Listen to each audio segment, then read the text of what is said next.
August 13th, 1945. Early morning. The island of Ie Shima, a flat slab of coral off the northwest coast of Okinawa.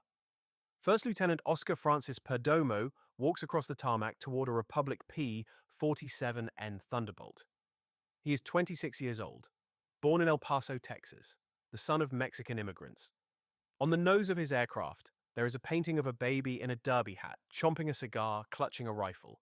The name reads Lil Meaty's Meat Chopper. It is a tribute to his infant son Kenneth, waiting back home in California. Perdomo climbs into the cockpit. This will be his 10th combat mission. 4 days ago, the United States dropped an atomic bomb on Nagasaki. The world is holding its breath, waiting for Japan to surrender. But the war is not over yet. 53 P-47 Thunderbolts take off from Ie Shima that morning. Mission 507-35. A fighter sweep over Keijo, modern-day Seoul, Korea. 15 aircraft turn back with mechanical problems. 38 reach the target area.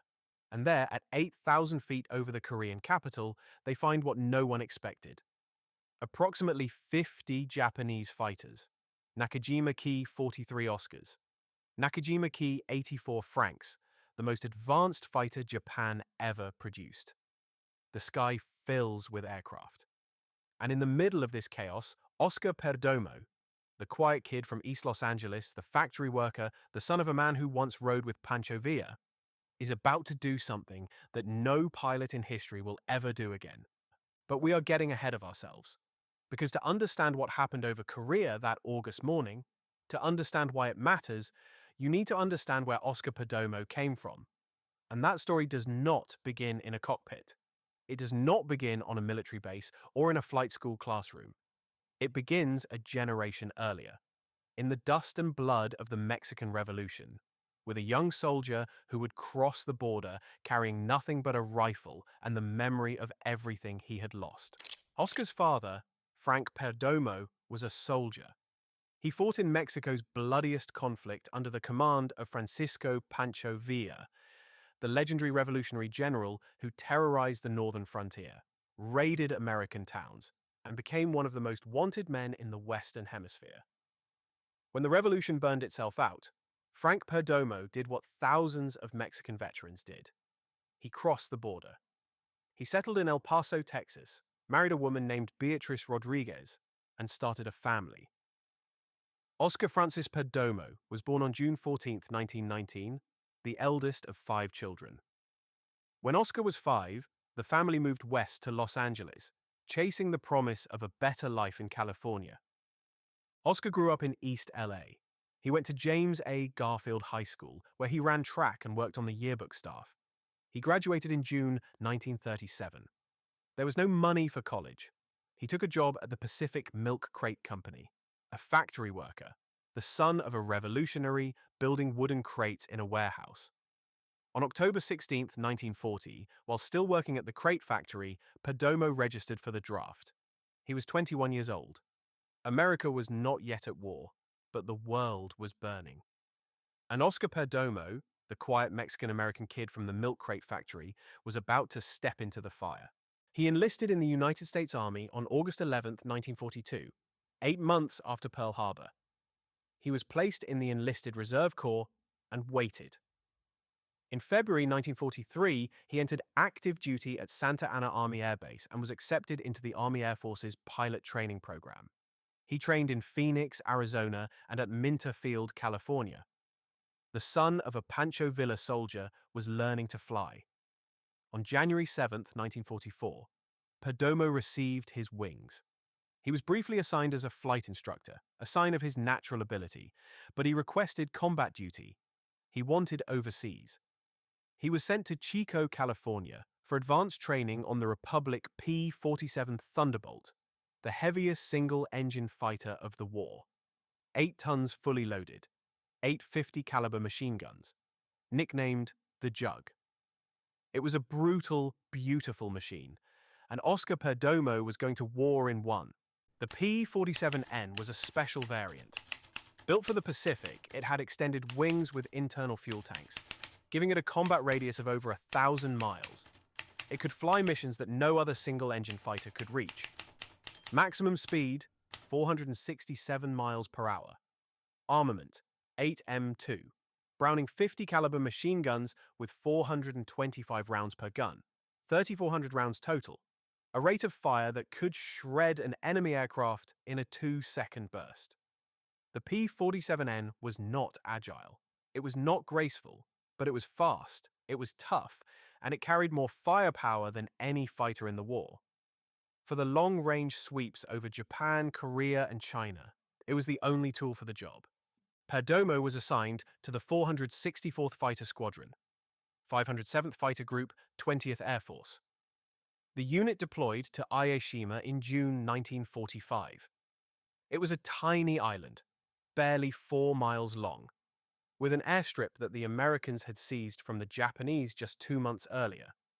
This was the same island where war correspondent Ernie Pyle had been killed by a Japanese sniper in April. Perdomo had his P-47, adorned with the nose art of that cigar-chomping baby, and christened it Lil Meaty's Meat Chopper. His crew chief was Staff Sergeant F.W. Pozicki. The 507th began combat operations on July 1st. Their primary mission, escort B-29 superfortresses on bombing raids over Japan. But when the B-29s no longer needed escorts, the fighters were unleashed for long-range sweeps, hunting for Japanese aircraft wherever they could be found. On August 8th, Perdomo flew a B-29 escort mission to the Yawata Steelworks in Japan. It was the first time the 507th encountered serious opposition. Japanese fighters came up in force. Pilots from the unit shot down several enemy aircraft. The next day, August 9th, the United States dropped the second atomic bomb on Nagasaki. Some pilots from the 507th witnessed the distant flash. Everyone on Ie Shima assumed the war was over. They were wrong. Japan had not yet responded to the demand for unconditional surrender, and on August 13th, the order came down. Fly to Korea, sweep for enemy aircraft. The war continues. If you are wondering how the son of a Pancho Villa soldier ended up in a dogfight over Korea in the final hours of the Second World War, if you want to know what happened when Oscar Perdomo found himself outnumbered and outmaneuvered against 50 Japanese fighters, stay with me. And if this story grabs you the way it grabbed me, hit that subscribe button and leave a like. Because the forgotten heroes are the ones who deserve to be remembered most. Every click helps bring these stories to more people. Back to Ie Shima. Back to August 13th. Back to the mission. 38 Thunderbolts arrive over Keijo. The Japanese are waiting.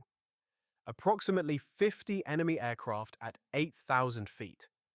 Perdomo is flying as element leader, responsible for his wingman and himself. He spots 5 enemy fighters. 3 of them break in the same direction. Perdomo picks the trailing aircraft. He closes the distance, lines up the shot, and fires. His 850 calibers converge on the engine and cockpit. The Japanese fighter erupts in flames. It rolls over and plunges toward the ground, trailing black smoke. First kill. Perdomo does not pause. He banks hard toward the second fighter. Another burst, another fireball. The enemy aircraft spirals downward and explodes on impact. 2 kills in under a minute. The flight leader, the third Japanese fighter, sees what has happened to his wingmen.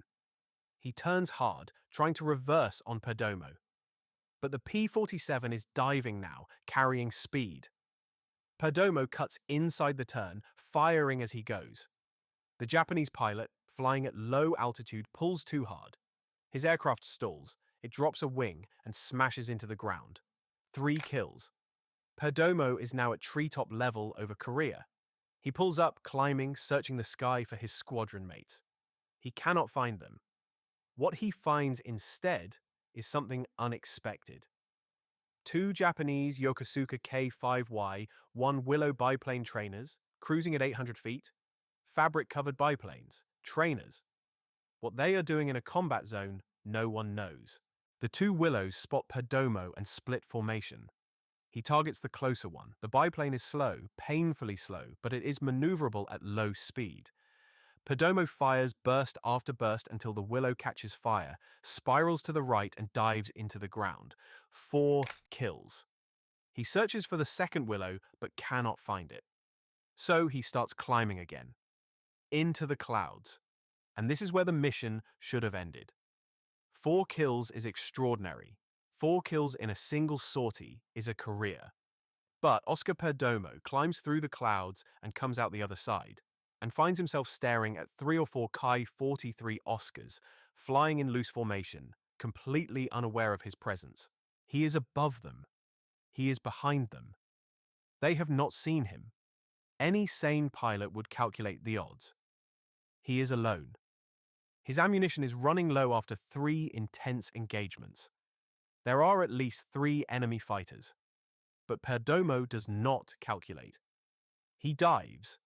He picks the rearmost aircraft and opens fire from directly behind. The burst is precise. The Ki-43 explodes in midair.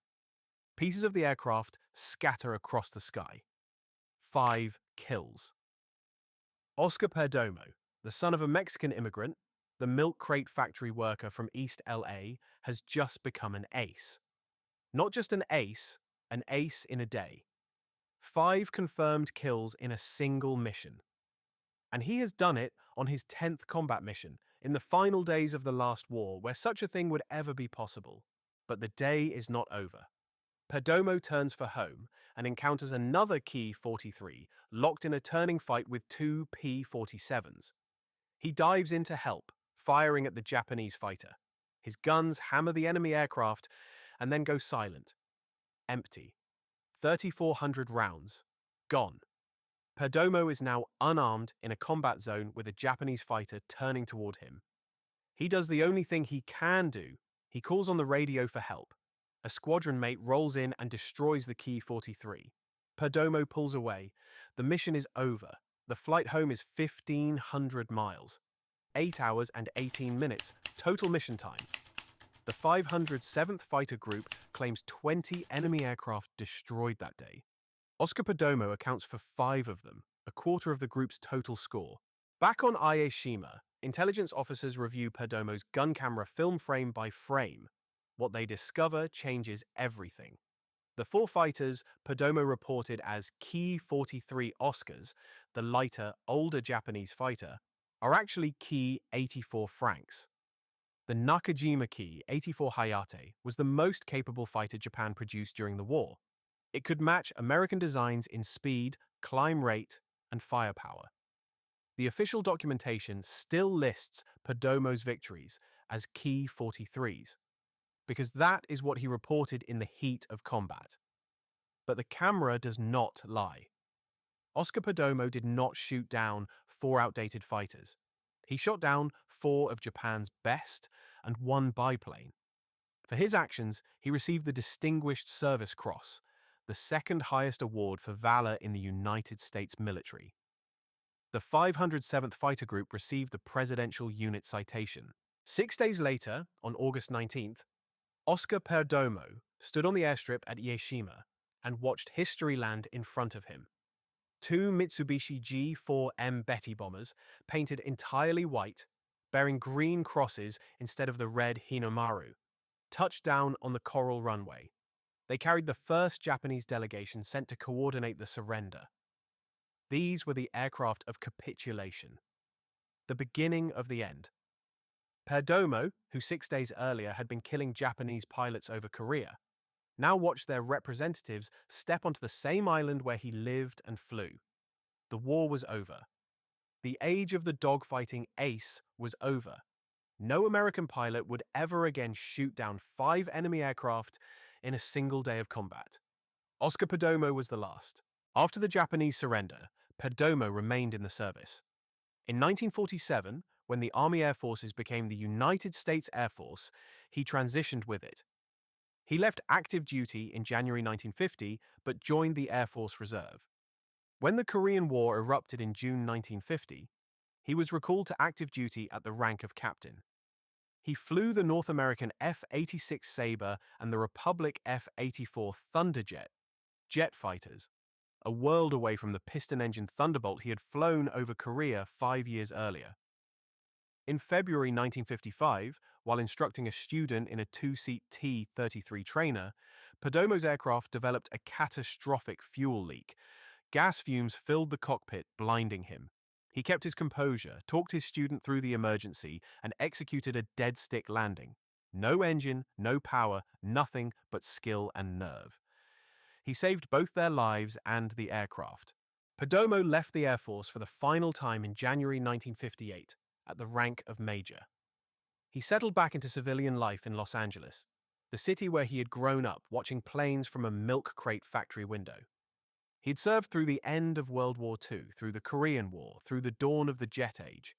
He had gone from a P-47 Thunderbolt to an F-86 Sabre, from propellers to jet engines, from the last days of one era to the first days of another, but the war never fully left him, and the worst was still to come.